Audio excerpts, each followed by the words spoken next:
साल 1993 की एक सर्द रात काठमांडू की सड़कों पर पुलिस की गाड़ियां सायरन बजाते हुए एक तेज रफ्तार ट्रक का पीछा कर रही थीं। शहर के बीचों बीच नेपाल के सबसे सुरक्षित और आलीशान जुए के अड्डे रॉयल कैसीनो में कुछ ही घंटे पहले एक ऐसी डकैती हुई थी जिसने पूरे नेपाल के प्रशासन को हिलाकर रख दिया था। अचानक वो ट्रक एक पुल से उड़कर नीचे बह रही गहरी नदी में जा गिरा। पुलिस ने गोताखोरों की मदद से ट्रक में सवार 6 लोगों को एक एक करके पानी से बाहर निकाला। वे 6 पेशेवर अपराधी थे, वही लोग जिन्होंने काठमांडू के इतिहास की सबसे बड़ी डकैती को अंजाम दिया था।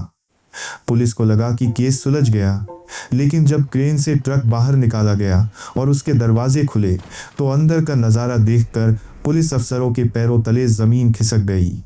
ट्रक पूरी तरह खाली था, करोड़ों डॉलर का कोई नामो निशान नहीं था और सबसे चौंकाने वाली बात यह थी, वो 6 पेशेवर चोर खुद भी उतने ही हैरान थे, क्योंकि उन्हें खुद नहीं पता था कि उनका लूटा हुआ पैसा गया कहाँ। इस पूरी वारदात के पीछे एक 7वां शख्स था। वो कभी कैसीनो के अंदर नहीं गया, उसने कभी हथियार नहीं उठाया, उसने कभी किसी से एक शब्द नहीं कहा। फिर भी उसने उन 6 शातिर चोरों को उनकी ही चोरी में लूट लिया। 1990 के दशक में काठमांडू दुनिया के उन चुनिंदा शहरों में से एक था जहां जुआ खेलना कानूनी था। पूरे भारतीय उपमहाद्वीप में भारत, पाकिस्तान, बांग्लादेश कैसीनो पर पाबंदी थी, लेकिन नेपाल में नहीं। यही एक कानूनी फर्क काठमांडू को एक ऐसे चुंबक में बदल देता था जो दुनिया भर के अमीर जुआरियों, विदेशी टूरिस्ट्स और इंटरनेशनल क्रिमिनल सिंडिकेट्स को अपनी ओर खींचता था। इस पूरे जुए के साम्राज्य का सबसे बड़ा और सबसे चमकता हुआ ताज था काठमांडू के मशहूर याक एंड यटी होटल में स्थित रॉयल कैसीनो। यहाँ होने वाला हर लेन देन नेपाली रुपयों में नहीं बल्कि अमेरिकी डॉलर्स में होता था। कारण सीधा था, अंतर्राष्ट्रीय बाजार में नेपाली करेंसी की कोई बड़ी कीमत नहीं थी, इसलिए विदेशी मेहमान सिर्फ हार्ड करेंसी में खेलते थे। इसका मतलब था कि रॉयल कैसीनो असल में एक नेशनल बैंक की तरह काम करता था। हर रात करोड़ों डॉलर का आवागमन, और क्रिसमस से नए साल के बीच का हफ्ता, ये उस बैंक का सबसे बड़ा पेडे था। इसी चमकती हुई दौलत पर एक बेहद पेशेवर इंटरस्टेट क्रिमिनल सिंडिकेट की नज़र पड़ी। इस सिंडिकेट के 6 शातिर दिमाग उस लूट को अंजाम देने के लिए काठमांडू पहुंचे। उनके पास एक साधारण बंदूकबाजी का प्लान नहीं था, उनके पास एक मास्टर प्लान था, और उस मास्टर प्लान की नींव रखी एक बेहद जीनियस कैलकुलेशन ने। 31 दिसंबर की रात को कैसीनो में दुनिया भर के मेहमान जमा होते थे। नए साल की रात की कमाई सामान्य दिनों से कई गुना ज़्यादा होती थी, करीब 500 करोड़ रुपयों के अमेरिकी डॉलर्स। और अगले दिन 1 जनवरी को नेपाल के सभी बैंक और वित्तीय संस्थान बंद रहते थे। इसका सीधा मतलब था कि 31 दिसंबर की पूरी कमाई अगले 24 से 48 घंटों तक कैसीनो के ही अंडरग्राउंड बेसमेंट की तिजोरी में बंद रहने वाली थी। यही वो विंडो थी जब पैसा ज़्यादा से ज़्यादा हो, बैंक की गाड़ियां छुट्टी पर हों और पूरे 24 घंटे उपलब्ध हों। तारीख तय हो गई, 31 दिसंबर 1993। अब सवाल सिर्फ एक था, अंदर कैसे घुसे। जून 1993। 6 अपराधियों ने रॉयल कैसीनो के ठीक पास एक आलीशान बंगला किराए पर लिया। मकान मालिक ने किराया मांगा तो इन्होंने बिना कोई मोल भाव किए तय रकम से 2 गुना पैसा उसके हाथ में रख दिया। इस एक कदम ने पूरे मोहल्ले में एक खबर फैला दी, इस बंगले में ठहरे लोग बेपनाह दौलत के मालिक हैं। लेकिन उन्होंने अभी कैसीनो का दरवाज़ा नहीं खटखटाया। पहले उन्होंने कैसीनो के बाहर काम किया। वे कैसीनो के मेन गेट के पास की चाय की दुकानों पर बैठने लगे। वहां काम करने वाले कर्मचारियों से सामान्य बातचीत शुरू की। धीरे धीरे उन्हें अपने बंगले पर होने वाली प्राइवेट पार्टियों में बुलाना शुरू किया। उन पार्टियों में दुनिया की सबसे महंगी शराब थी, शानदार खाना था और वापसी पर बेशकीमती गिफ्ट्स थे। और एक शर्त थी, हम बहुत अमीर हैं लेकिन नेपाल में नए हैं, सुरक्षा कारणों से इन पार्टियों की बात किसी को मत बताना। कैसीनो का स्टाफ, जो एक तय और सीमित तनख्वाह पर काम करता था, इस मुफ्त की अय्याशी में पूरी तरह अंधा हो गया और उनकी अपनी मजबूरी बन गई कि वे इन अमीर मेहमानों की सच्चाई किसी को न बताएं ताकि ये फ़ायदा चलता रहे। 5 महीनों में बिना एक भी झूठी कसम खाए इन 6 चोरों ने कसीनो के पूरे स्टाफ को अपना मनोवैज्ञानिक गुलाम बना लिया। इसके बाद वे कसीनो के अंदर गए, लेकिन जुआ खेलने नहीं, बल्कि जानकारी इकट्ठा करने। वे अलग अलग टेबल पर बैठे और जानबूझकर कभी 1-2 लाख जीते, कभी हारे। जीतने पर पूरी रकम स्टाफ में टिप के तौर पर बांट दी। इस बेतहाशा पैसे लुटाने की आदत ने कसीनो के मैनेजर से लेकर सिक्योरिटी गार्ड तक सबको यकीन दिला दिया कि ये लोग असली अरबपति हैं। इसी अंधे भरोसे की आड़ में उन्होंने 3 अहम जानकारियां उगलवाई। पहली, कसीनो का अंडरग्राउंड वॉल्ट ठीक किस जगह है। दूसरी, उस वॉल्ट की दोनों मास्टर चाबियां किसके पास रहती हैं, चीफ सिक्योरिटी गार्ड और कसीनो मैनेजर के पास। तीसरी, सिक्योरिटी गार्ड्स की शिफ्ट कब बदलती है और उस दौरान निगरानी में कहां कहां गैप आता है। नवंबर 1993 के आखिर तक उनकी पूरी ब्लूप्रिंट तैयार थी, और तभी उनसे एक ऐसी गलती हुई जो उनकी पूरी जिंदगी की सबसे महंगी गलती साबित होने वाली थी। उस आलीशान बंगले के ठीक बगल में एक खाली प्लॉट था। प्लॉट के मालिक ने अपनी ज़मीन को अवैध कब्जे से बचाने के लिए वहाँ एक छोटा सा कमरा बनाया था। उस कमरे में एक नौजवान रहता था, सतपाल। सतपाल बेरोजगार था, दिन भर कमरे में पड़ा रहता था। दुनिया की नज़र में वो एक आलसी, सुस्त और बेकार इंसान था, लेकिन उसकी यही सुस्ती, दिन रात घर पर मौजूद रहने की आदत इन 6 पेशेवर चोरों के लिए सबसे बड़ा खतरा बन गई। सतपाल ने महीनों तक पड़ोस के बंगले को बहुत ध्यान से देखा था। उसने नोट किया कि रॉयल कसीनो की गाड़ियां वहां नियमित आती हैं। उसने देखा कि पार्टियां हमेशा रात को होती हैं और मेहमान सुबह जाते हैं। उसने गिना कि बंगले में हमेशा 6 ही लोग रहते हैं और कोई नहीं। उसके मन में एक गहरा शक था। फिर नवंबर की एक रात वो 6 चोर नशे में थे और जोर जोर से अपनी आने वाली अमीरी पर बातें कर रहे थे। अंधेरे में बंगले की दीवार के पास खड़े सतपाल ने उनकी उन बातों को सुन लिया। अगली सुबह सतपाल सीधे उनके दरवाजे पर पहुंचा। उसने बिना किसी लाग लपेट के कहा, मुझे पता है आपकी किस्मत बदलने वाली है। मैं भी बेरोजगार हूं, मुझे साथ रख लो। ये सुनते ही उन 6 पेशेवर अपराधियों के पसीने छूट गए।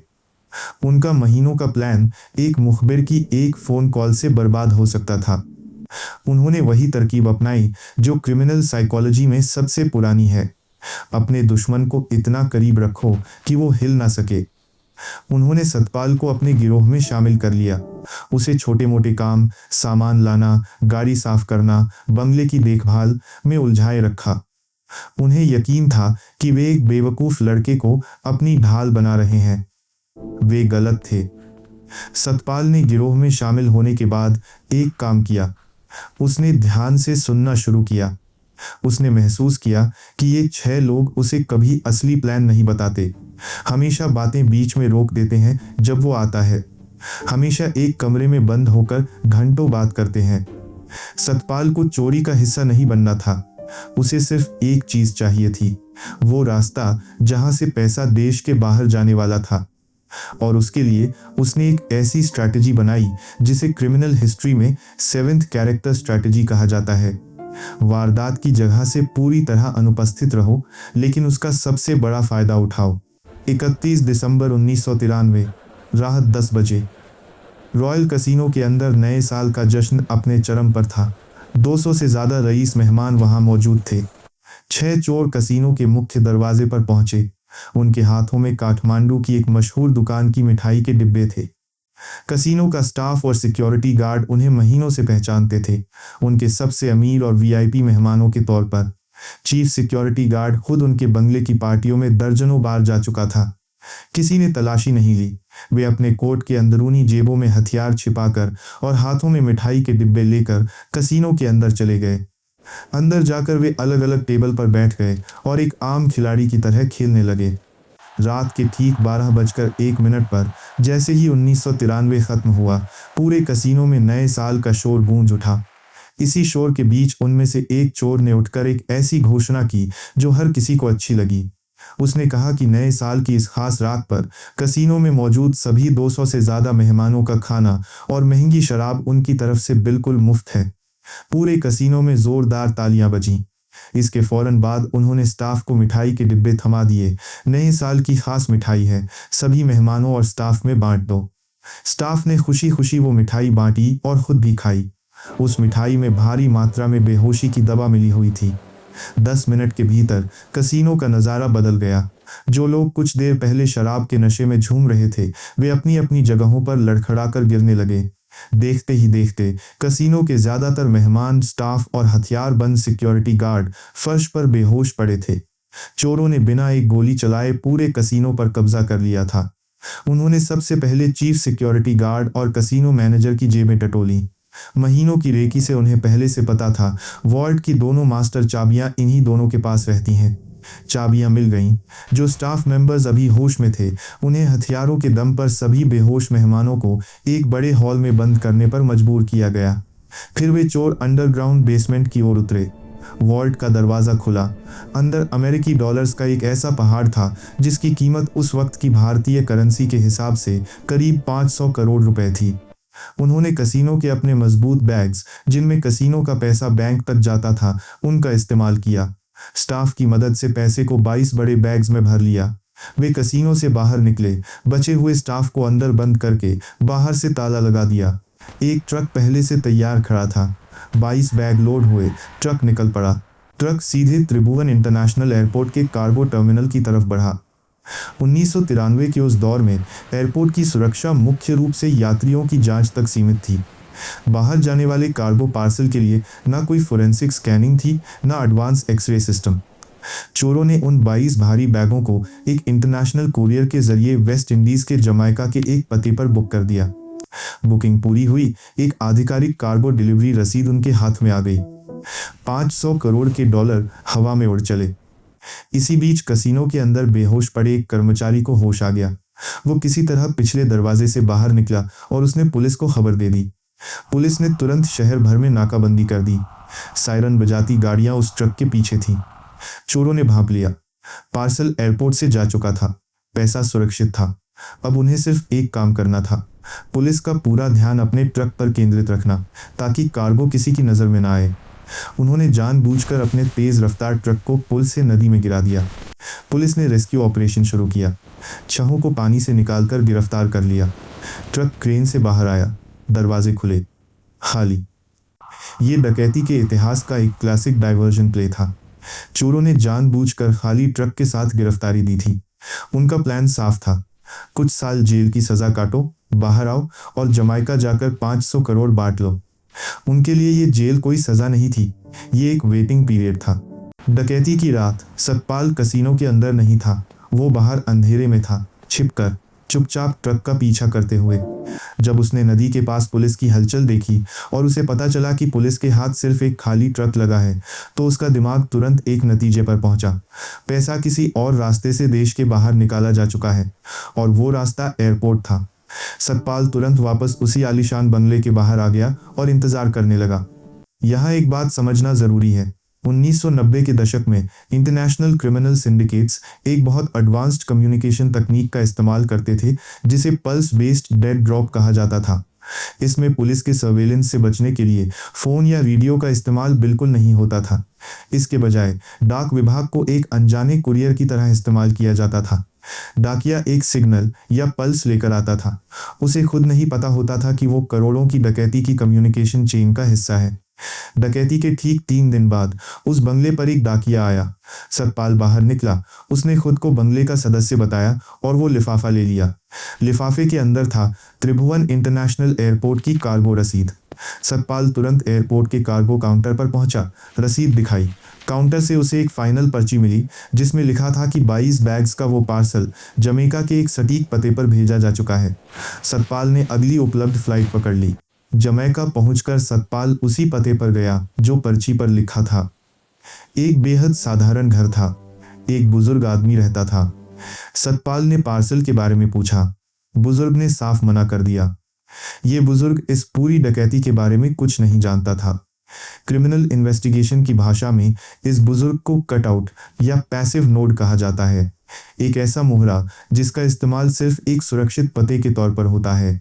अगर पुलिस पार्सल ट्रैक भी कर ले तो वो एक बेगुनाह इंसान तक पहुंचे और असली मास्टरमाइंड हमेशा अदृश्य रहे। सतपाल समझ गया।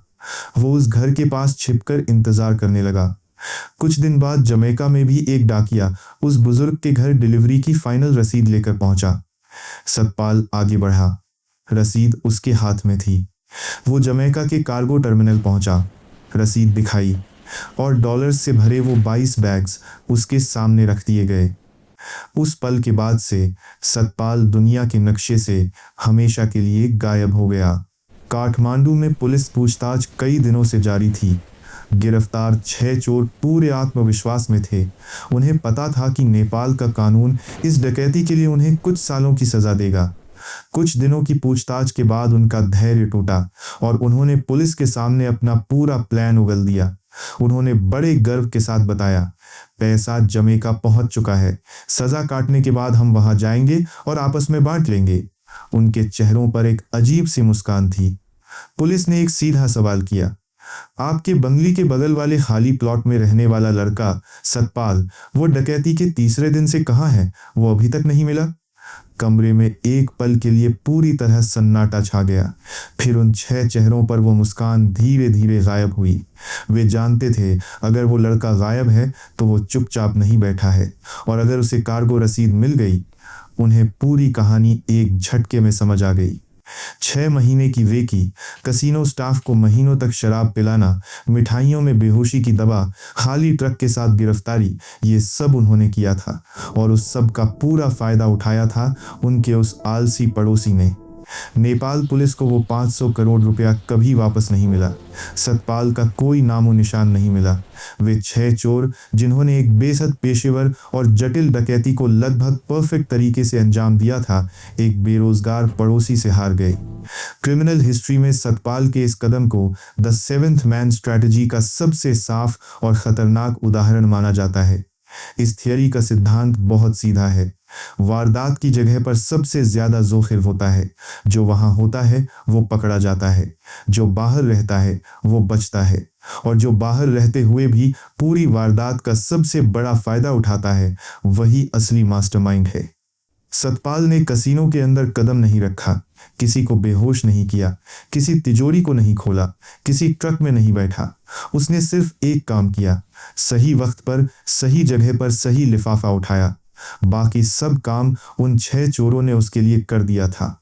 ये काठमांडू की वो चोरी थी जिसमें चोरों को ही चुरा लिया गया। राजदार द हेस्ट फाइल्स पर हम आपके लिए दुनिया भर की ऐसी ही डार्क, रियल और मास्टरमाइंड क्राइम स्टोरीज लेकर आते हैं। इस वीडियो को लाइक करें और हमारे चैनल को सब्सक्राइब करें ताकि अगली थ्रिलिंग केस फाइल सीधा आपकी स्क्रीन पर अनलॉक हो सके।